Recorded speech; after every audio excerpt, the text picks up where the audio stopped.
Hey YouTube world, it's me Coco and I am back with another video.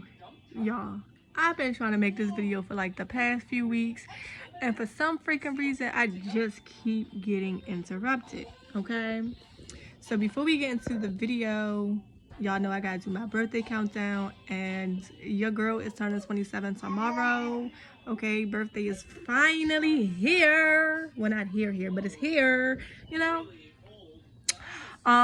But yeah, if y'all feel like y'all want to give me something, I definitely appreciate it. And if not, I just appreciate you taking the time out your day to watch my videos. Okay? So yeah. Today I wanted to talk about a few signs that I've noticed about people being the golden children. Right? And understand when I make my videos, I'm speaking from personal experiences. And I'm not a golden child, so I'm not speaking from first-hand experience. I'm speaking from like second-hand experience or third-hand experience because I'm speaking from the outside looking in. Okay, and I'm just speaking on the things that I've noticed within my family dynamics. Okay. And yes, to clear the air, you cannot be a golden child and be a chosen one. And the reason why I say that is because your upbringing are two completely different things, right? We were on two completely different paths. Though we may cross paths, it does not negate how we were raised, right? And that's what separates us, okay? And to be honest, I'm trying to think. I can't really think straight with her in the background doing all that talking. And you can essentially start off as the golden child and things kind of change. But the reason why things kind of change is because you change as a person, right? Because essentially the golden child are kind of sort of looked at as people pleasers, right? They try to please the people who raise them, whether it be parents, foster parents, grandparents, aunts, uncles, whoever the guardian is, right? Like those are the people who the golden children tend to please, right? And then the reason why some of y'all feel like y'all become the chosen one is because you decide that you no longer want to please these people, right? You no longer want to get the good grades because you want to do X, Y, Z. You no longer want to take dance class because you find out you want to take, cosmetology classes. You no longer want to be that doctor because you want to be, a dancer, right?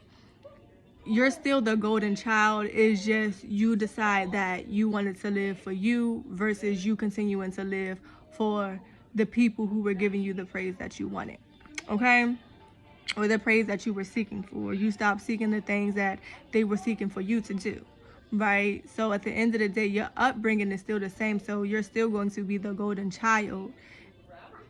You just chose a different path, right? But yeah. And like I said, that upbringing is what really matters the most. Okay? So here are three. Hey! Stop it. So here are three signs. Hideko Veda Sorrel, I will pluck you. Chill out because I am making a video. You want to wait until I make a video to act up? Chill out. I didn't ask what she wanted to do. Sorry, y'all. Children. But here are three signs that I've noticed from the outside looking in. First sign is the unconditional, well, I wouldn't necessarily say unconditional, but the you can't do no wrong in your people's eyes, right? Like for example, I'm the chosen one, my sister's the golden child, right? And growing up, she could do stuff, and in my mother's eyes, she did no wrong, right? For example, we'll play, sorry y'all, allergy. We'll play, right? And let's say she'll break the picture. My mother will know that she breaks the picture, right? But because in her eyes, she can't do no wrong, I'm the one that's going to get punished for it, right? Well, that's your younger sister. You should have did such and such, or, y'all shouldn't have been playing. You shouldn't have been playing by the picture because you know she's gonna follow you, right? Rather than trying to punish her, the golden child, for breaking the picture, she want to punish me because I didn't stop her from breaking the picture, right? In her eyes, you can't do no wrong, right? And don't get me wrong, it doesn't mean that you don't suffer the consequences of your actions. It's just, again, you don't do no wrong. Like, let's say you do get, let's say she do get in trouble for breaking the picture, right?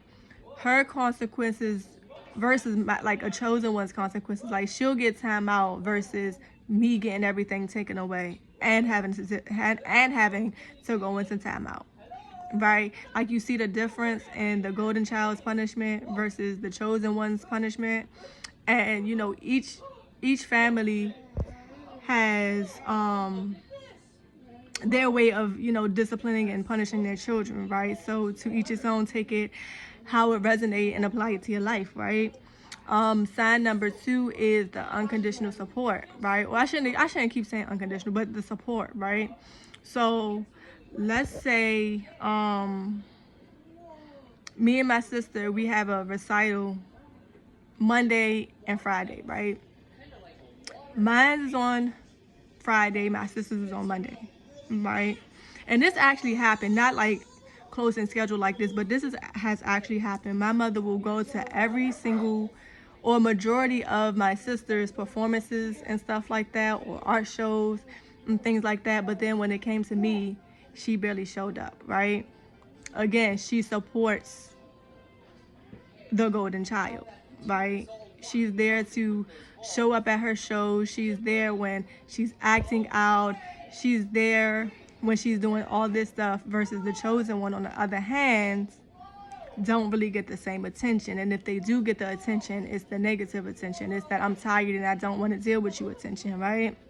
And I've noticed this, you know, looking at like my cousins and looking at my friends who also have siblings, and they pretty much go through the same thing. So this is what I've witnessed time and time again. And then the third sign is I always wind up forgetting the third sign. That's crazy. So it's you can't do no wrong. It's support. And they teach you how to live or survive. And the reason why I say live or survive is because each person's circumstances is different, right? In my family, we had to survive, right? Growing up, well, we had a mix of living and surviving, right? But either way, she taught my sister how to pretty much live and survive, whereas though she threw me out in the code, right? When me and my sister were both 16, right? You know, me and my mother got into it all the time. Every time I turned around, she wanted to kick me out, whereas though she kept my sister in the house and was trying to wait until she graduated high school, right? My mother let my sister graduate high school or whatever, and after my sister graduated high school, that's when she started wanting to do things to appease herself versus trying to please my mother, right? So again, she grew up as the golden child, but as she came into herself, circumstances changed, right? But yeah, that's what I've noticed, right? Like I was saying, my mom, she wanted to wait until my sister, you know, graduated high school, versus me, she, you know, kicked me out every chance she get. And don't get me wrong, I'm not, you know, necessarily pointing blame at my mom or my sister or anything like that, because I understand everything in life happens for a reason. But what I'm saying is, these are the things that I've noticed, is she'll treat me one way versus how she treat my sister the other way, and my sister always got the way better treatment than I did, right? So the 3 signs that I've personally noticed in the golden child, to know if you're the golden child, is 1, you can't do no wrong in your people's eyes. 2, they support you a lot more than they do the other children or the other child. And then 3, they teach you how to live and or survive depending on your situation, your lifestyle, and what y'all got going on. Okay? And don't get me wrong, my mother did teach me some things. It's not to discredit the things that my mom done. It's just again, how she treated my sister versus how she treated me, or how my aunt treated my cousin versus how she treated her other children, or how my friend's mom treated them versus how they treated their other children. Like, it's just things that I've noticed, right? Doesn't take away from the things that the mothers or whoever do to us, you know, as parents, trying to raise us the right way. It doesn't, you know, it's not to try to make it seem like, you know, the parents are bad people, because that's absolutely not true, because, you know, they have their own life and they have their own lessons as well. But again, these are the signs that I've noticed. So please like, comment, share, and subscribe. And enjoy the rest of your day.